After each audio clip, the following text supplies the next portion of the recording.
Dans l'évangile de Matthieu, au chapitre 24. Matthieu, chapitre 24.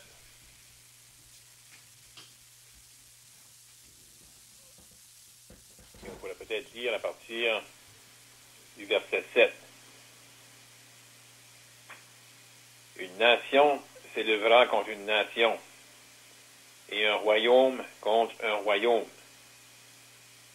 Et il y aura en divers lieux des famines et des tremblements de terre. Tout cela ne sera que le commencement des douleurs. Alors on vous livrera au tourment, et l'on vous fera mourir, et vous serez haïs de toutes les nations à cause de mon nom.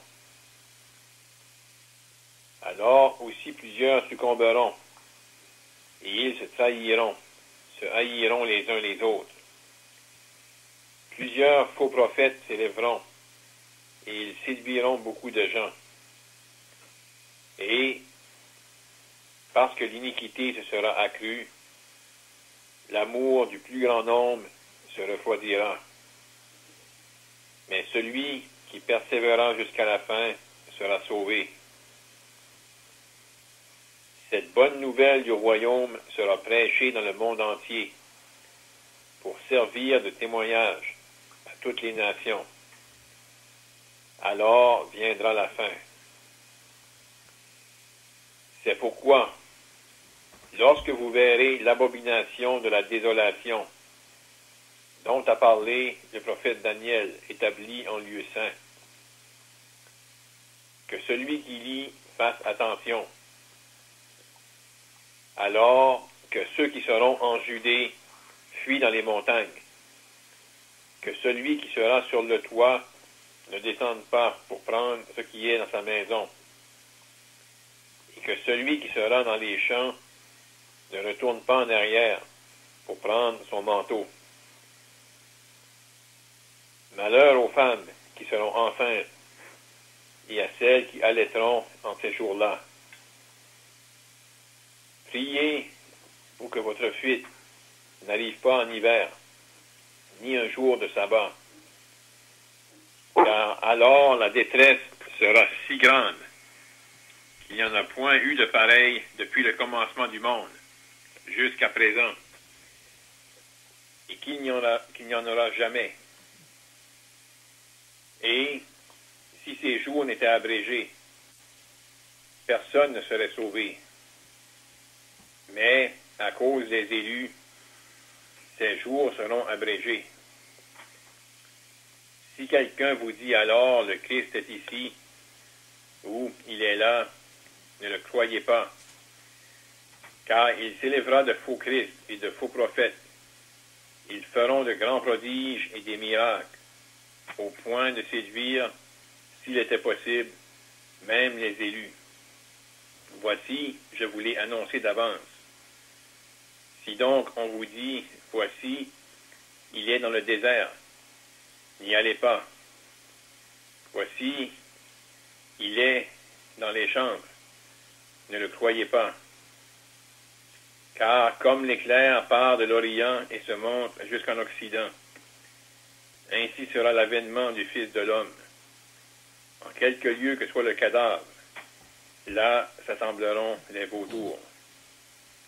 Aussitôt après ces jours de détresse, le soleil s'obscurcira, la lune ne donnera plus sa lumière, les étoiles tomberont du ciel, et les puissances des cieux seront ébranlées. Alors le signe du Fils de l'homme paraîtra dans le ciel. Toutes les tribus de la terre se lamenteront, et elles verront le Fils de l'homme venant sur les nuées du ciel avec puissance et une grande gloire. Il enverra ses anges avec la trompette retentissante, et ils rassembleront ses élus des quatre vents, d'une extrémité des cieux à l'autre. Instruisez-vous par cette comparaison tirée du figuier. Dès que ses branches deviennent tendres et que les feuilles poussent, vous savez que l'été est proche. De même, quand vous verrez toutes ces choses, sachez que le Fils de l'homme est proche, à la porte. Je vous le dis en vérité, cette génération ne passera point, que tout cela n'arrive. Le ciel et la terre passeront, mais mes paroles ne passeront point. Le Seigneur va bénir la lecture de ces Saintes Écritures. Donc, on avait débuté la considération du chapitre 24, où les disciples avaient les regards sur le temple, comment le Seigneur pouvait leur dire qu'il ne resterait pas pierre sur pierre qui soit renversé. Certainement pour les disciples, ça a fait regarder, ça leur a fait penser au futur. Là, ils vont poser la question au Seigneur. Dis-nous quand cela arrivera-t-il et quel sera le signe de ton avènement et de la fin du monde. Et là, le Seigneur va parler d'une période qui va concerner Israël. Il faut bien mettre clair que cette portion ici, ça parle d'un temps futur pour Israël en particulier. C'est sûr que les nations vont être dans ce temps-là où il va y avoir des jugements de la part de Dieu. Mais cette période ici où le Seigneur parle fait référence à la tribulation. Puis, il va faire un survol du verset 4 au verset 14. Il donne une caractérisation de qu'est-ce qui va être ce temps-là. Certaines choses qui vont prendre place. Mais là, il va aller plus spécifiquement à partir du verset 15, où ce que là, il va avoir un point, un événement spécifique. Parce qu'au début, il va avoir des, comme on a lu à partir du verset 7, une nation s'élèvera contre une nation et un royaume contre un royaume, et il y aura en divers lieux des famines, des tremblements de terre. Tout cela ne sera que le commencement des douleurs. Là, il va arriver au verset 15, là, le Seigneur fait référence à quelque chose de bien spécifique que les gens qui vont être dans la tribulation, le Seigneur les appelle à avoir les regards sur ce qui va prendre place. Parce qu'ici, ça va être vraiment un signe pour ceux qui vont être là dans ce temps-là, qui vont voir, qui vont entendre cette chose-là qui va avoir pris place, que Daniel avait annoncé d'avance. C'est pourquoi, lorsque vous verrez l'abomination de la désolation dont a parlé le prophète Daniel établi en lieu saint, que celui qui lit fasse attention. Parce que là, il va y avoir quelque chose qui va prendre place, il va y avoir une grande persécution, puis ça va être des jours terribles. Ça va être des jours de détresse. Puis, ces passages-là qu'on considère ce soir, nous, on les regarde dans le futur. On cherche à voir qu'est-ce qui va prendre place dans la tribulation. Mais on pense pour nous, ces événements-là, on n'aura pas à les vivre. On va être enlevé avant. On va aller à la rencontre du Seigneur. Mais cette portion ici va être précieuse pour ceux qui vont être dans la tribulation. Quand ils vont voir cette chose-là prendre place, là, ils vont savoir que le Seigneur revient. Le temps est court. Bientôt, il va revenir et il va établir son royaume. Puis ça va être des jours vraiment, vraiment terribles. Puis, ceux qui vont être là, de savoir le temps est court. Ça va être une source d'encouragement face à la persécution qui va être vraiment grande. Parce que vraiment, quand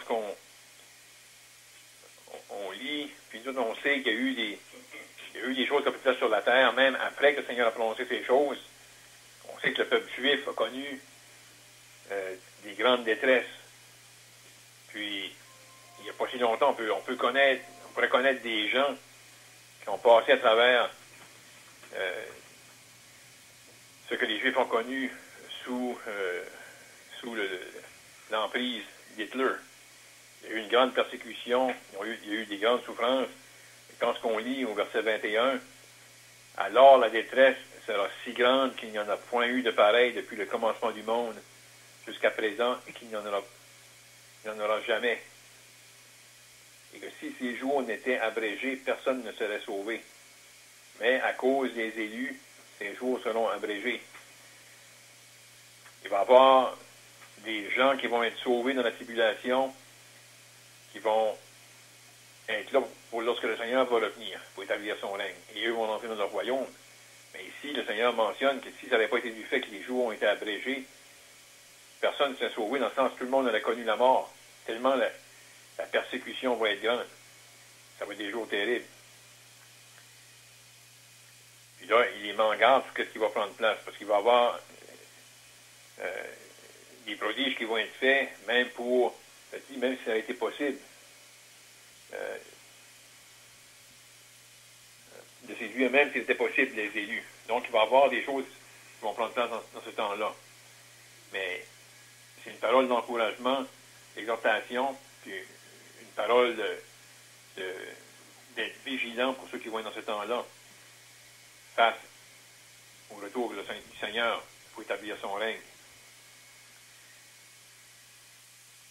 Puis, il va terminer la section en faisant une comparaison avec le figuier. Il y a des choses qui vont prendre place. Puis, il dit, lorsque toutes ces choses vont s'accomplir, de même, quand vous verrez toutes ces choses, sachez que le Fils de l'homme est proche à la porte. Je vous le dis, en vérité, cette génération ne passera point que tout cela n'arrive. Donc, il va y avoir des gens qui vont voir ces événements-là s'accomplir, puis ils vont vraiment, eux, faire le lien. C'est des choses qui s'accomplissent comme que le Seigneur le dit. C'est un signe que le Seigneur est vraiment proche. Comme on vient de dire, ça va être vraiment une source d'encouragement pour ces croyants-là qui vont être dans la tribulation. Donc, on va pas en dire plus pour l'introduction. On invite encore les frères à participer par des questions et des commentaires. Et qu'encore ce soir, on pourrait être encouragé et béni par l'étude de la parole de Dieu.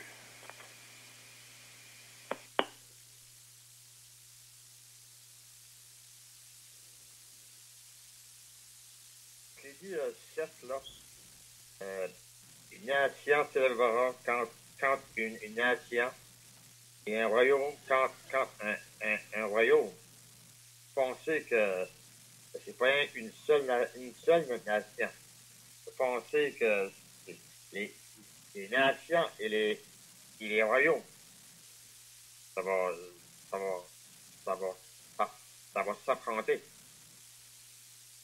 Je dis une, c'est plus, on ne peut pas dire que c'est une, c'est plus dur, hein? Parce que l'ancien contre l'ancien, un royaume contre un royaume. Ça va être beaucoup d'affrontements, là. Ça, il dit, il y aura en divers lieux des famines, des tremblements de terre.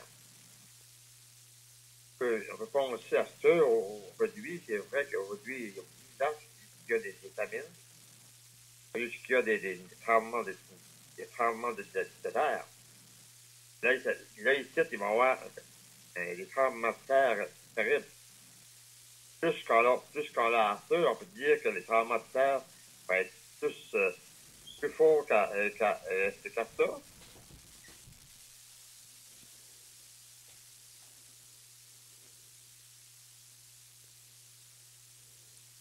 Allez? Oui, c'est ça. Donc, comme Claude a dit au début, c'est bien de comprendre que le chapitre 24 de Matthieu, c'est vraiment associé là, à la dernière semaine de Daniel, la 70e semaine. Ça comprend une semaine de 7 années. Parce que on sait que dans le monde aujourd'hui, on utilise beaucoup ce chapitre-là vraiment pour annoncer, vous savez, il y a beaucoup de groupes religieux, même des sectes religieuses qui ont utilisé ce chapitre-là parfois pour annoncer souvent la fin du monde. Ils ont fait des dates, une telle date pour ceci, une telle date pour ça. Mais souvent, ils n'ont pas compris que le Seigneur met surtout l'emphase ici à ces 7 années de tribulation qui vont prendre place à la fin. Comme on dit, quand que Jésus enseigne ceci à ses disciples, l'Église n'est pas encore commencée. L'Église va juste prendre place là, quelques jours après là, que Jésus est en train de leur enseigner ces choses ici. Parce que c'est vraiment les disciples qui lui posent ces questions-là concernant la destruction de Jérusalem, concernant son avènement et de la fin du monde. Donc, ça les préoccupe en ce qui concerne les choses qui sont futures pour eux autres, comme qui a déjà été dit. Puis on sait que la destruction de Babylone, comme on a dit la semaine passée, ça a pris place en 70 après Jésus-Christ. Puis probablement que les disciples, à ce moment-là, qui sont ici, là, ont expérimenté ce temps-là. Là. C'est arrivé pas longtemps après que Jésus est mort. C'est 37 années après que Jésus est mort, la destruction de Jérusalem. On avait dit aussi que cette destruction ici, c'est vraiment une préfigure pour qu'est-ce qui va arriver là, à la fin de la tribulation. Donc, comme qui vient d'être dit, aujourd'hui, on entend différentes choses qui arrivent dans le monde. On entend des bruits de guerre, on a eu des guerres, des tremblements de terre.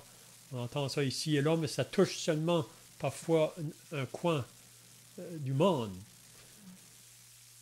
Mais c'est juste un aperçu vraiment de qu'est-ce qui vient.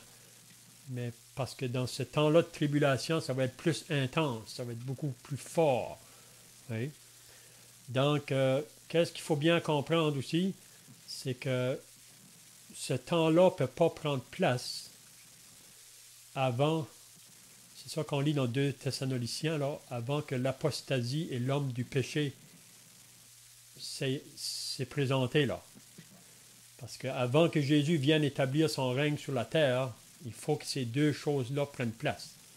L'apostasie et l'homme du péché, ou l'Antichrist fasse son entrée. Mais l'apostasie et l'Antichrist ne peuvent pas commencer aussi longtemps que l'Église est sur la terre. Parce que quand on dit l'apostasie, là, ça comprend le péché dans son plus haut degré, là, si on peut dire. Puis aujourd'hui, parce que l'Église est toujours sur la terre, l'Église est toujours une préservation, si on peut dire. Elle met un arrêt, si on peut dire, au péché. Mais quand l'Église va être enlevée, vous savez, après que l'Église est enlevée, sur la terre, quand la tribulation commence, il n'y a aucune personne de sauvée. Okay? Puis ça va être le mal qui va prendre place là. Mais on sait qu'au début de la tribulation, Dieu va marquer 144 000 Juifs. Puis c'est eux qui vont vraiment être les premiers à annoncer l'évangile du royaume là, dans ce temps-là. Donc, c'est bien de comprendre, comme que le frère a dit au début, là, que ce chapitre ici, ça comprend vraiment qu'est-ce qui prend place dans les 7 années de tribulation à la fin. Puis on peut voir vraiment par les choses que Jésus dit, ça concerne la fin, même quand il dit au verset 14, « Cette bonne nouvelle du royaume sera prêchée dans le monde entier pour servir de témoignage à toutes les nations, alors viendra la fin. » Donc on voit que cette bonne nouvelle-là va être prêchée partout. Oui? Puis on sait que ça va se faire dans ce temps-là, par les 144 000, même on dit qu'il y a 2 témoins qui vont s'élever dans ce temps-là, puis on sait que les derniers messagers, ça va être des anges. On lit ça dans Apocalypse 14. Hein?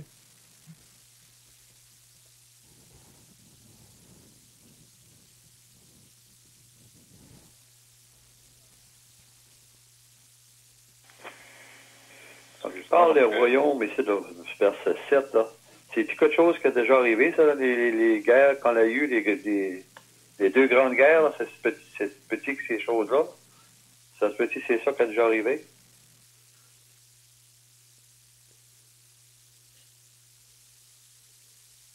peut voir même si on va dans l'Ancien Testament. Vous savez qu'il y avait des royaumes qui se sont élevés, des empires même.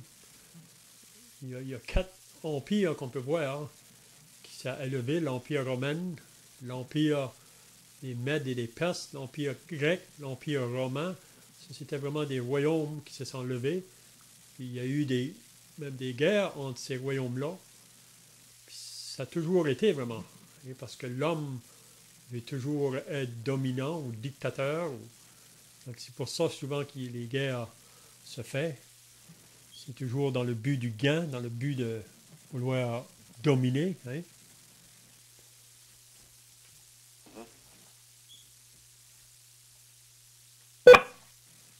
Ça dit une nation s'élèvera contre une nation. Je le comprends pas, là, mais j'ai rien qu'une idée. Peut-être c'est pas ça non plus. Une nation, je pensais peut-être que ça comprenait toutes les nations païennes pas sauvées, qui vont s'élever contre la nation juive.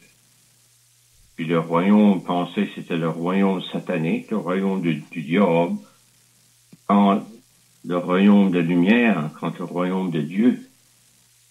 Est-ce que ce serait quelque chose d'autre?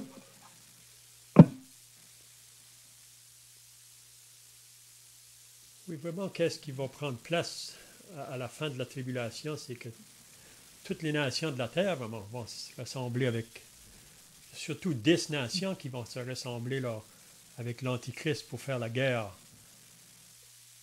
au Seigneur Jésus quand il vient là, du haut du ciel, mettre fin.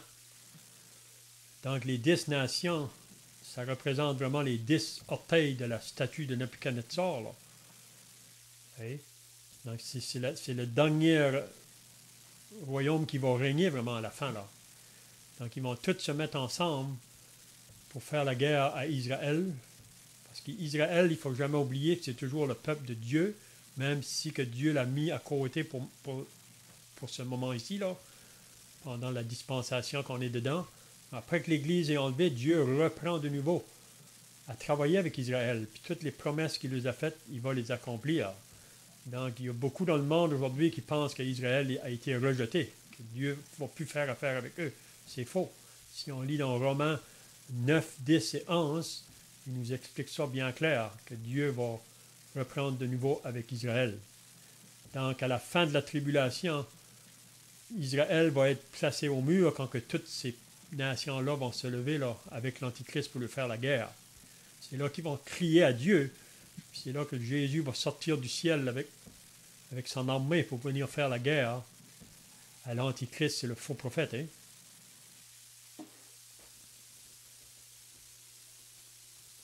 Ça concerne-t-il la bataille d'Armageddon, ça? Oui, c'est ça. À la fin de la tribulation, c'est ça, Armageddon qui va prendre place. Hein?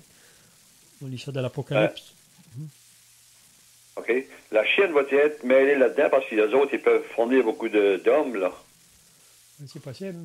C'est possible. Ils disent que la Chine a présentement 200 millions de soldats dans leur armée. On ne sait pas tout vraiment comment est-ce que les choses vont se faire, mais on peut voir que le monde est prêt, on pourrait dire, pour ces événements-là prennent place bientôt. Le Seigneur qui va venir avec son armée, ça va être immense, je pense. Hein? Ça va être une grande armée qui va venir avec. Mais c'est vraiment l'Église qui descend du ciel avec lui. On descend avec le Seigneur quand il descend sur son cheval blanc. On lit ça dans Apocalypse 19. Et c'est lui qui fait la guerre. Nous, on va juste être des spectateurs. C'est comme notre David qui va combattre. Hein? Pour tous les chrétiens du monde, il y en a là, dans le monde qui est sauvé. Ceux qui sont morts, ceux qui sont encore vivants. Donc, il va y avoir beaucoup de chrétiens là, pareil, là.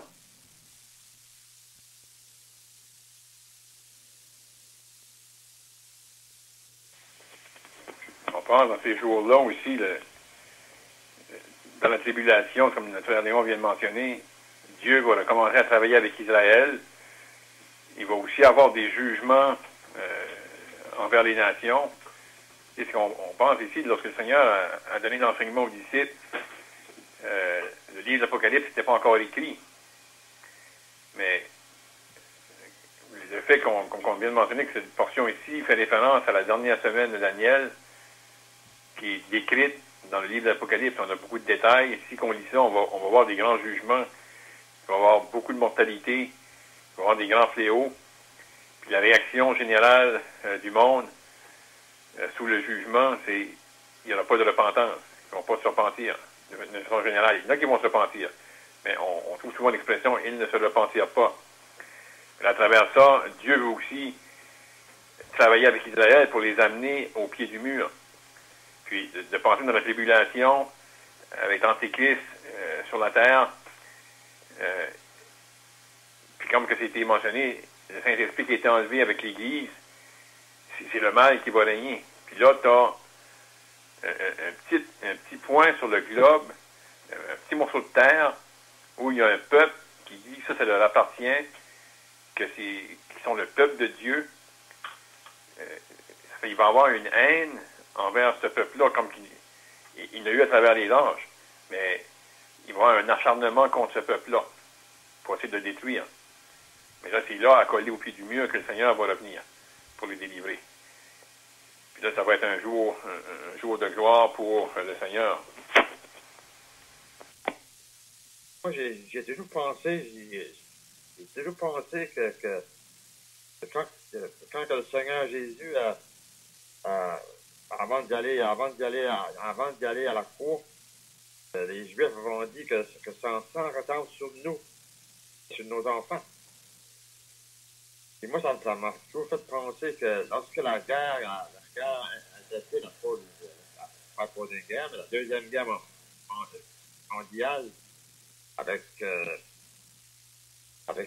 Hitler, comment de Juifs étaient partis. Ils boulaient avec un boule, par exemple, pour les enterrer. Il y en a qui étaient enterrés vivants. Il y en a qui étaient mis dans les chambres, dans les chambres à gaz, dans les chambres de torture. Moi, j'ai toujours pensé un peu, si je pense mal, vous me direz, parce que quand ils ont dit ça, que ça entend sur nos enfants, on voit plus ce qui arrive là. En petit penser de même, là. Oui, on pourrait dire que c'est un jugement vraiment qui est venu sur eux autres, parce que depuis ce temps-là, les Juifs n'ont pas eu ça facile, là. Ah non. Oui.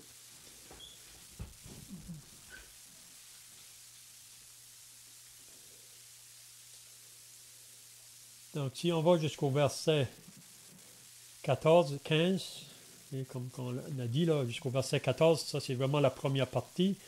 Donc, on sait que quand la tribulation va commencer, là, ça va commencer bien beau, si on peut dire. Donc, l'Église est partie. Donc, l'homme du péché va se lever. Mais cet homme-là qui va se présenter, là, il vient, lui, pour résoudre les problèmes du monde. Il va amener beaucoup de solutions aux problèmes du monde. C'est pour ça qu'ils vont le prendre pour le Christ, vraiment. Parce qu'il est décrit dans 2 Thessaloniciens 2, là, il dit tout à propos de la puissance qui va accompagner cet homme-là. Donc, il va faire beaucoup de signes et des prodiges et des miracles. Il va séduire beaucoup de gens. Puis, il va amener une certaine sécurité, une certaine paix. Et si vous lisez dans 1 Thessaloniciens 5, ça dit que quand les hommes diront paix et sûreté, alors une ruine soudaine va les surprendre comme les douleurs de la femme enceinte. Donc, mais quand ça va arriver plus à la fin de la première partie de la tribulation, là, c'est là qu'il va commencer à s'acharner. Parce que les 144 000 là, qui commencent à prêcher au début, il y a beaucoup de personnes qui vont être sauvées à travers de ces hommes-là. Puis c'est là que l'Antichrist, là, à ce moment-là, les croyants qui s'élèvent, il va vouloir les détruire. Hein? Puis on sait que présentement, dernièrement, on entend encore que en Israël, tout est préparé là, pour la reconstruction d'un nouveau temple. Là. Ils disent qu'ils ont tous les plans, toutes les chose est prête pour reconstruire un nouveau temple. Parce qu'il va y avoir une certaine traité de paix avec l'Antichrist et Israël. Hein? Mais l'Antichrist va venir comme subtil. Puis on sait, après lui, c'est le faux prophète qui va se lever. C'est une trinité diabolique. Hein? Il y a le diable, l'Antichrist, le faux prophète. Puis ces deux puissances-là, vraiment politiques et religieux, c'est eux autres qui vont rassembler les peuples de partout pour qu'ils viennent pour adorer l'Antichrist qui va s'asseoir dans le temple à Jérusalem. Là. Et le verset 15, c'est quand cette chose-là va prendre place. Là. C'est quand l'Antichrist se lève puis il se proclame Dieu. Puis il voudra que les gens l'adorent, même qu'il va vouloir marquer. Mais tous ceux qui ont cru au message, eux, ils ne vont pas vouloir prendre la marque. Donc c'est pour ça que quand il dit, c'est pourquoi lorsque quand vous verrez ces choses-là prendre place, il faudra que les chrétiens qui sont là s'enfuient, parce qu'ils vont être cherchés pour être mis à mort. Hein? Et ici, dans Apocalypse, là, au chapitre 7, 6, on voit là la colère de Dieu. Ça se dit ici, chapitre 6, Apocalypse chapitre 6, verset 15. Les rois de la terre, les grands, les chefs militaires, les riches, les puissants, tous les esclaves et les hommes libres, se cacheront dans les cavernes et dans les rochers, dans des montagnes. Il dira aux montagnes et aux rochers, tombez sur nous et cachez-nous devant la face de celui qui est assis sur le trône, devant la colère de l'agneau. Car le grand jour de sa colère est venu, qui peut susciter. Donc, on va penser, là, ça va être la colère de Dieu, ça va être terrible. Hein? Oui, ça va être terrible dans ce temps-là. Oui, puis c'est mentionné dans Matthieu 24 aussi, là, cette partie-là, un peu. Là. Hein? Au verset 29, aussitôt après ces jours de détresse, le soleil s'obscurcira, la lune ne donnera plus sa lumière. C'est un peu la même chose qu'il dit dans l'Apocalypse. Là. Ça représente la fin de la tribulation.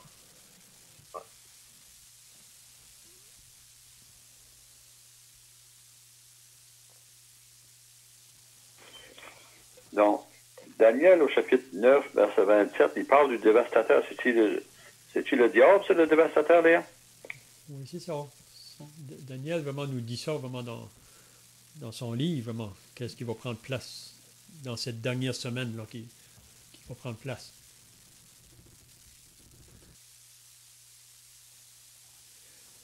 Donc, c'est le jour de l'Éternel. C'est un jour qui a été annoncé beaucoup dans l'Ancien Testament. Si vous lisez notre prophète Isaïe, même Ézéchiel, même on lit ça dans les petits prophètes, le jour de l'Éternel. Dans Zacharie, il parle de ça aussi. Ça va être un jour d'obscurité, de brouillard et de ténèbres. C'est un jour de jugement. Donc, quand on parle du jour du Seigneur dans le Nouveau Testament, ça comprend ce jour-là. Et on disait la semaine passée que dans la Bible, ça parle de 4 jours. Il y a le jour de l'homme, le jour de Christ, le jour du Seigneur et le jour de Dieu. Si vous avez lu dans la bannière dernièrement qu'on a reçue, là, je reparle de ces 4 jours-là. Oui. Donc, présentement, on est toujours dans le jour de l'homme. Mais bientôt, ça va être le jour de Christ, quand il va venir chercher son Église, puis toutes les choses qui est compris avec ce jour-là. Puis ensuite, ça sera le jour du Seigneur. Donc ça, c'est le commencement de la tribulation. Puis le jour de Dieu, c'est vraiment après le 1000 ans. Après que toutes choses seront terminées, là. Ça va être un jour éternel.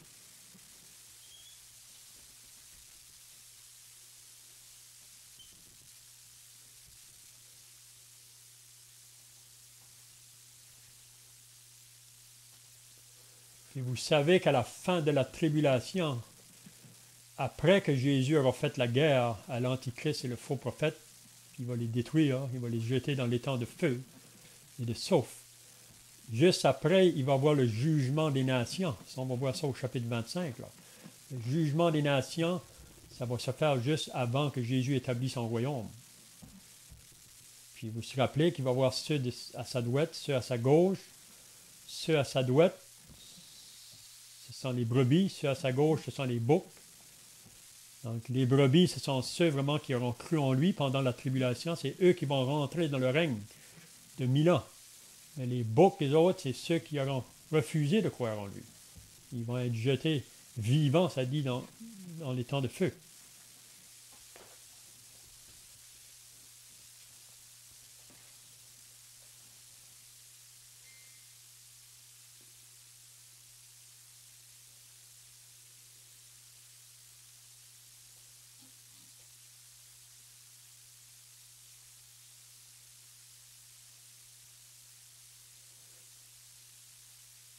Donc, je ne sais pas si les frères ont d'autres choses là, avant le verset 35. Là.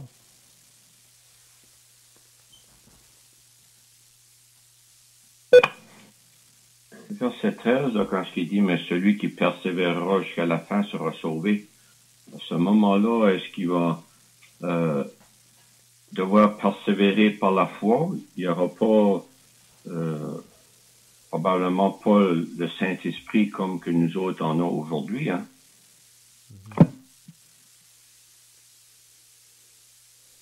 C'est ça, c'est vraiment ceux qui vont être réels, qui vont être capables de persévérer parce que la persécution va être tellement forte. On sait que l'Église au début a connu cette persécution-là aussi.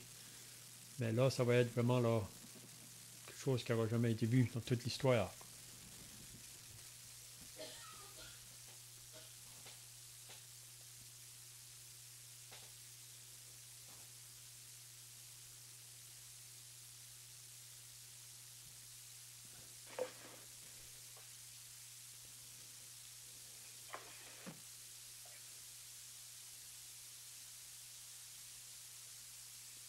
Donc le verset 24, quand il parle qu'il s'élèvera de faux Christ et de faux prophètes.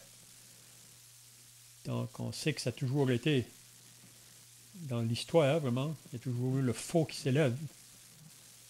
Puis ici, c'est bien de remarquer que ces faux-là, ils font aussi des miracles. Ils font des prodiges. C'est dans le but de séduire les personnes.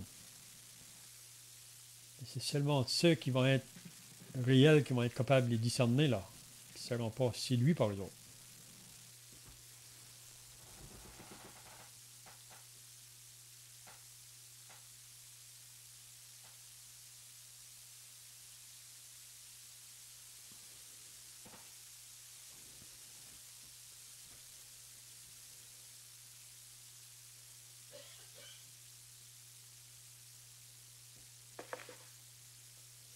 Ça, on parle, c'est ces prophètes-là, là. Les faux Christ, les faux prophètes. Il en a fait des miracles, là, si extraordinaires que même, là, même ceux choisis par Dieu, ils se rendent troublés. Il en a été troublé de voir ça, ces miracles-là. Je pense que la puissance du prophète, le diable, il va être fort. Hein? Mais il ne pourra pas séduire vraiment les personnes qui sont là, qui a donné sa vie pour le Seigneur. Il y en a on peut voir qu'il y en a être troublé pareil. Là. Penser tous ces miracles qui se passent là. Hein?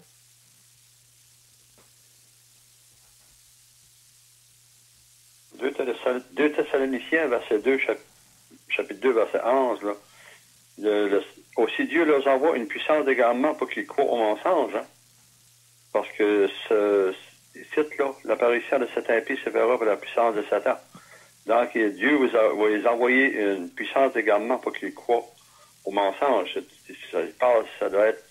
Il parle des faux prophètes, ici, là. Ce qui arrive là, Paul dit que ceux qui n'ont pas pris plaisir à la vérité pour être sauvés, donc c'est même ceux d'aujourd'hui qui entendent le message de l'Évangile, puis qui le comprennent. C'est pas qu'ils ne l'ont pas compris. Il y a des personnes qui l'entendent, mais ils n'ont pas encore saisi vraiment pleinement son sens. Mais tous ceux qui entendent le message aujourd'hui, puis qui ont compris vraiment le sens, puis qui doivent faire un choix, mais qui vont le refuser, et qui refusent l'amour de la vérité pour être sauvés, ces personnes-là, il y en a qui vont rentrer dans la tribulation. Alors, si Jésus revenait aujourd'hui, il y a beaucoup de personnes qu'on a connues quand on nous a annoncé le message, ils l'ont bien compris, mais ils n'ont jamais pris la décision de le recevoir. Donc, pour eux, parce qu'ils ont refusé la vérité, donc Dieu va leur donner une puissance d'égarement, ils vont se tourner vers le mensonge. Et si on n'accepte pas la vérité, on va vers le mensonge. Donc, ils vont accepter les vérités du diable. Mais ceux qui sont sauvés de la tribulation, pour moi, c'est des personnes qui n'auront jamais entendu le message clairement. Ceux qui n'ont pas pu le saisir. Là.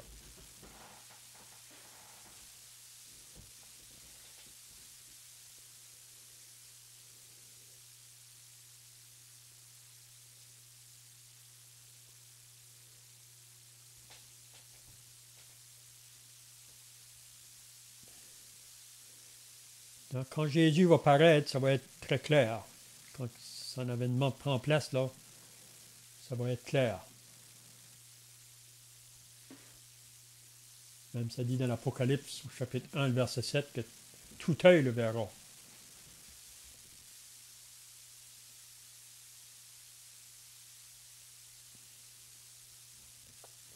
Je vois que le temps est passé. Je ne sais pas si vous avez d'autres pensées là, à ajouter. Sinon, un frère peut terminer par la prière. Père dans le ciel, voulant terminer de la prière, et te remercier encore pour toi qui nous ont étudié ta sainte parole. Te remerciant pour le privilège que tu es nôtre d'être l'écoute de ta parole. Et aussi, Dieu, nous te prions que